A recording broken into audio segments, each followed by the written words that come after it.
today, we're going to review Honda Click V3 and located here at Honda Das Muñez, Cavite. Click 125, 11 horsepower, 5.5 liters, bore stroke 52.4 mm by 57.9 mm, single cylinder, 4-stroke single overhead cam, liquid cooled, 10.8 Nm, height is 10,062 mm, length 1,919 mm, ang weight is 111 kg, width 679 mm, ground clearance 132 mm, seat height 769 mm, 50 km per liter. So itong Honda Click natin na V3 is very convenient siyang dalhin kasi nakikita ko rin ito madalas ginagamit ng mga rider. Napaka-safe din niya at magaan siya dalhin even mga babae o palalaki. Kahit nga mga bata, mga teens. So kayang-kaya itong i-maneho, i-drive. So nakikita ko sa kanya na glossy. Ang kanyang kulay ay glossy red na may nakasulat dito na Honda. So ito yung pinakabagong version ng ating Honda Click. And naka-FI na nga rin. So matipid ito sa gas. And pagdating dito sa ating ilaw is naka-LED light na talaga siya. So nakita ko dito na meron siyang mapatusok dito sa loob ng kanyang ilaw. And so yung ating ilaw din dito is ganun din. So naka-LED light din. Parang may pagka-crystal siya. Crystal na mga ilaw dito. And yung ating fender, so pinakalagay dito combi brake dito sa may gilid niya. Combi brake. And ang ating tire size is 80 by 90 by 14. Naka-telescopic fork na nga tayo dito. So maliit ang gulong niya, no? Very cute lang. And what else? So, pagdating naman dito sa atin, syempre, dahil bago na nga to, so naka-digital na nga tayo dito. So dito yung switches na nakaset. So dito yung pipindutin. So yung select nandito na rin. And even sa ating mga switches sa hand grip natin. So, ayun, makapit siya. Kasi madali nga itong dalhin, pero hindi ko siya na-try. Sana matry ko. So, yung ating mga switches dito, yung high and low beam.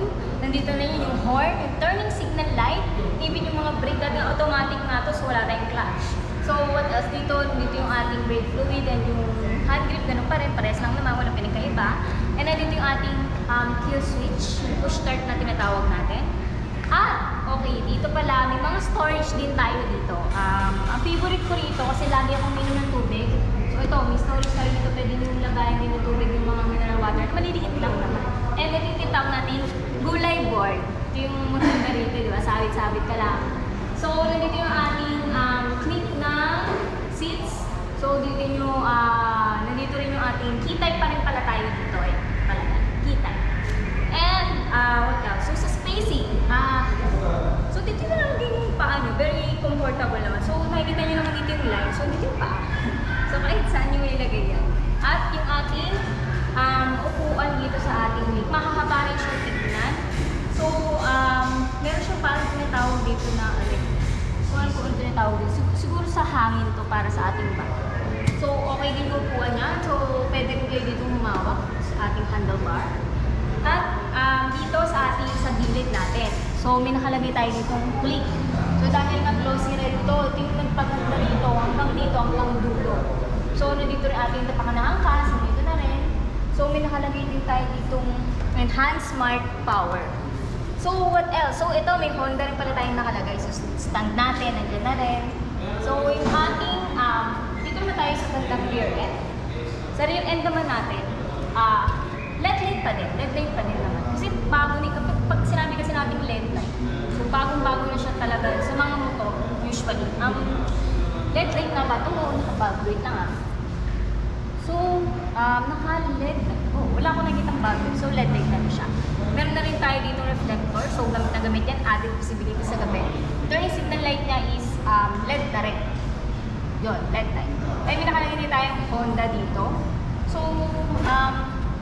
sana may ganito rin sa motor na ginagamit natin. No? Pero wala.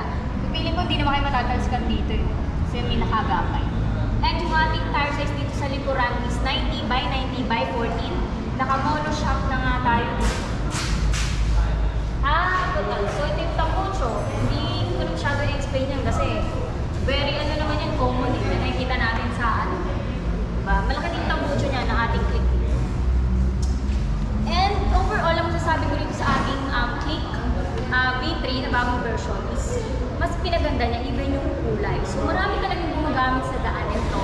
Kahit na siguro mga matatanda na, kaya-kayang gamitin ito kasi very madali lang at magaang lang siyang dalhin. So, if you want to avail this unit, punta lang kayo dito sa Honda Dasmariñas, Cavite. And once again, thank you so much kay Ma'am G for having us here also sa mga manual